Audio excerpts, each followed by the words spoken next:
Pria yang mengemudi ini dicegat polisi untuk pemeriksaan alkohol. Dia gugup, karena dia baru saja menyetir dan membunuh seseorang. Tubuhnya ada di dalam kopernya. Polisi lalu lintas memberi isyarat padanya untuk menguji tingkat alkohol. Pria yang berpura-pura tenang, berbicara tentang kakak laki-laki tertuanya, yang sebenarnya adalah seorang polisi kriminal. Hanya saja ibuku baru meninggal. Ingin kembali ke pemakaman. Bisakah Anda membantu? Polisi lalu lintas ingin melepaskannya, tapi berbalik dan menemukan celah di dalam mobil. Petugas patroli itu menyadari ada sesuatu yang tidak beres. Segera menelepon rekan kerja. Mereka menyuruh Lao Gao untuk melaporkan itnya. Akhirnya, Lao Gao mengatakannya dengan gugup. Ini membuat patroli lebih curiga. Berbalik dan periksa kopernya, ia mulai cemas, mulai bertengkar dengan beberapa polisi.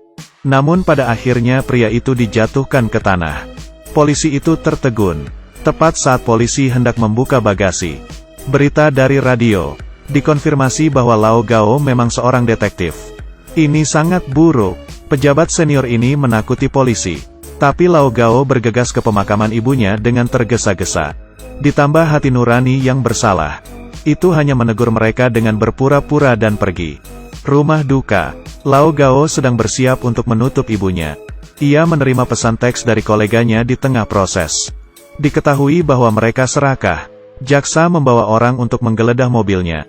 Lao Gao panik sekarang. Tubuhnya masih di bagasi. Jika ini ditemukan, bukankah dia sudah selesai? Momen darurat. Lao Gao melihat lubang di dinding. Rencana yang sempurna ada di sini. Gao tua pertama kali diberi uang.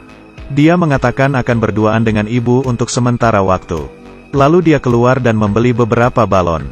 Tidak ada yang membuka ventilasi di luar gedung sementara tidak ada orang di sekitar. Memasukkan tubuh, kembali ke kamar. Dia memblokir kamera di atas kepalanya dengan balon. Lalu dia mengontrol mobil mainan.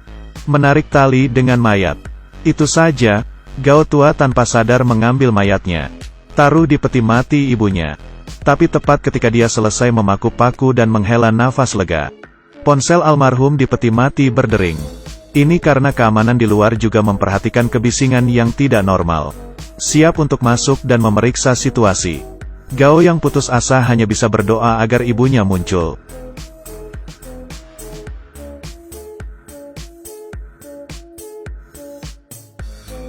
Dering telepon benar-benar berhenti. Lao Gao lolos lagi.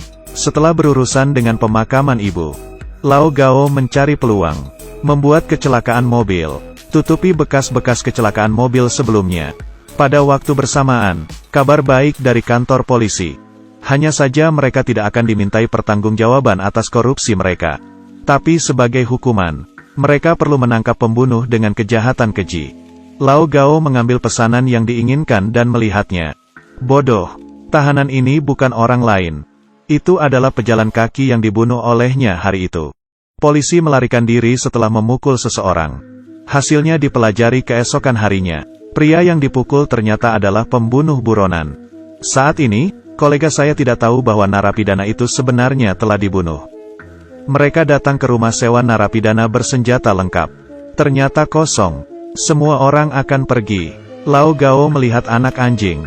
Anjing ini juga muncul dalam kecelakaan mobil. Ikuti anak anjing itu. Lao Gao datang ke jalan tempat kecelakaan mobil itu terjadi. Saat ini, masih ada tanda jejak yang jelas di jalan pada saat terjadi kecelakaan mobil. Hanya untuk berada di sisi yang aman, Lao Gao membungkuk untuk melihat apakah ada bukti melawan dia. Pada saat ini, sebuah mobil polisi datang, mengatakan mereka menerima laporan. Informan mengaku tabrak lari terjadi di sini pada malam sebelumnya. Ia menyaksikan penulis menyembunyikan jenazah di bagasi mobil. Gao panik.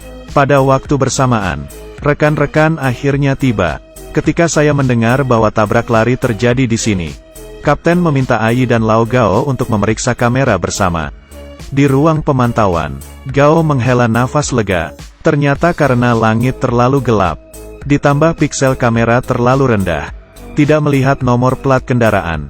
Ketika tahu bahwa masalah ini akan segera berakhir, kantor polisi menerima telepon dari informan lagi. Kali ini informan langsung memanggil Gao untuk mengangkat telepon. Mengatakan di telepon bahwa ia melihatnya bersembunyi. Ini membuat Gao takut, menutup telepon. Tanpa diduga, dengan enggan informan tersebut menelepon ponsel Lao Gao lagi. Lao Gao melihat hal ini tidak bisa dibiarkan. Ia pergi keluar dan bertanya apa yang dia inginkan. Pihak lain mengatakan dia menginginkan mayat itu. Anda tidak perlu tahu. Otak Gao tua ini berputar cepat. Bukankah kamu bilang kamu melihat tubuhku yang tersembunyi dengan matamu sendiri? Mengapa Anda tidak tahu di mana mayat itu sekarang? Setelah berbicara, ia menutup telepon lagi. Apa yang tidak dia duga adalah tindakan ini secara langsung membuat marah pihak lain. Pihak lain bergegas ke kantor polisi dan memberi Lao Gao pelajaran. Membuat wajah Gao tua menjadi bingung. Lao Gao tidak berani melawan karena dia tidak tahu identitas pihak lain. Tapi yang berikutnya membuat Lao Gao marah. Pria jangkung itu mengatakan dia mengakui orang yang salah. Saya mengucapkan beberapa kata berturut-turut, maaf. Berbalik dan pergi ke toilet. Lao Gao tahu ini adalah peringatan dari sisi lain. Di dalam toilet, Gao bertanya padanya untuk apa mayat itu. Kakak yang tinggi berkata rasa ingin tahu akan membunuh kucing itu. Keduanya mulai bertarung begitu mereka jatuh. Lao Gao jelas melebih-lebihkan dirinya sendiri. Ditekan oleh pria jangkung besar di toilet dan minum 2 ember penuh. Setelah tenang, Gao berjanji untuk menyerahkan tubuh itu kepada si jangkung. Tapi aku menoleh dan memukul usus lagi. Pria jangkung sangat menginginkan mayat itu. Apakah ada sesuatu yang penting disembunyikan di tubuh? Jadi Lao Gao menggali mayat itu semalaman. Ia terkejut menemukan ada 2 lubang peluru di tubuhnya. Mungkinkah pria ini dibunuh oleh pria jangkung sebelum dia dipukul? Untuk memperjelas hubungan antara Emi dan pria jangkung itu, Lao Gao mengambil teleponnya. Akibatnya, saya menerima panggilan segera setelah saya menyalakannya. Pihak lain mengejek apakah dia dibunuh oleh kakak tinggi itu. Jelas orang ini tahu hubungan antara Emi dan pria jangkung itu. Jadi Lao Gao meminta rekan-rekannya di kantor polisi untuk mengetahui informasi penelepon. Dan menangkapnya. Setelah banyak penyiksaan, pria ini mengatakan yang sebenarnya. Ternyata Da Gao adalah polisi yang korup. Saat itu saya menjadi polisi anti narkoba. Dia sering memanfaatkan tugasnya untuk memulihkan dan menghancurkan narkoba. Kemudian jual ke klub hiburan mereka sendiri. Hasilkan uang ekstra. Mereka menyembunyikan uang kotor di lemari besi. Tapi belum lama ini, Emi membunuh 2 kaki tangannya dan melarikan diri dengan kunci lemari besi. Jadi saya dikejar oleh pria tinggi besar. Ternyata pria jangkung itu sedang mencari mayat Emi untuk kunci lemari besi. Jadi detektor logam sabuk tinggi tua datang ke kuburan lagi. Benar saja, saya menemukan kunci di belakang pantat Emi. Tersembunyi cukup dalam. Tetapi ketika Lao Gao mengira dia telah mengambil harta karun itu, rekannya bergegas. Menakut-nakuti suamiku. Buang kunci di tangan. Ternyata kolega saya mengetahui bahwa Lao Gao telah melarikan diri. Jadi ikuti dia sampai ke gunung.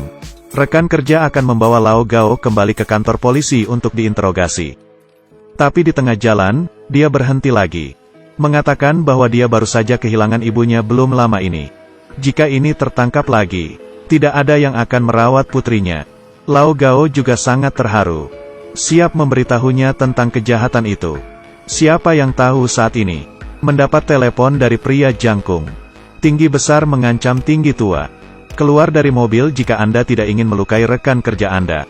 Tidak lama setelah Lao Gao turun dari mobil, wadah jatuh dari langit. Rekan yang hancur menjadi emas. Lao Gao benar-benar kesal. Dia memberitahu pria jangkung itu bahwa dia akan menyerah. Dan bersiap untuk melaporkan masalahnya. Pria besar dan tinggi jelas sudah siap. Saat ini dia berada di rumah Lao Gao. Dia meminta Lao Gao untuk mendengarkan suara putrinya. Lao Gao yang cemas bergegas pulang. Tapi menemukan putrinya aman dan sehat. Kemudian Lao Gao menerima pesan teks ancaman lainnya dari Da Gao. Mengklaim bahwa Anda tidak akan pernah melihat rumah tangga itu lagi. Putrinya akan mati berikutnya. Agar tidak merugikan keluarga saya, Lao Gao memutuskan untuk bertarung sampai mati. Kakaknya mengajak putrinya jalan-jalan. Lalu pergi ke kantor polisi dan ganti amunisi pelatih menjadi amunisi hidup.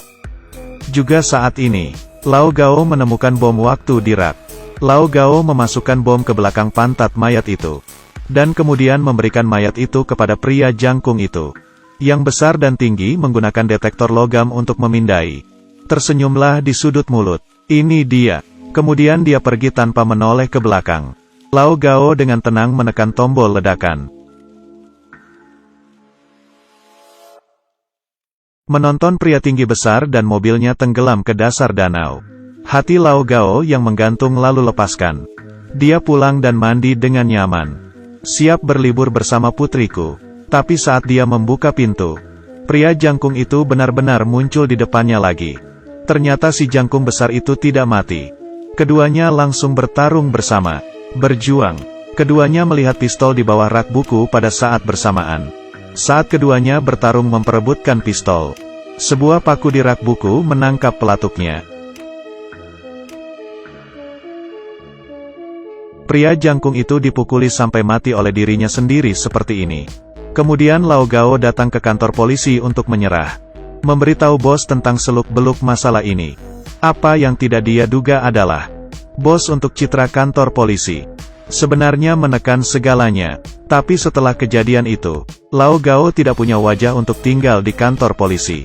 Dia akan berhenti dari pekerjaannya dan pulang untuk menjalankan restoran bersama saudara perempuannya. Lao Gao membawa adik perempuannya ke kuburan ibunya. Siap untuk mengubur kembali ibuku. Tepat ketika Lao Gao berlutut dan menyembah ibunya dan akan pergi, dia melihat mainan di tangan putrinya. Ternyata itu adalah kunci yang hilang sebelumnya. Lao Gao datang ke lemari besi dengan kunci.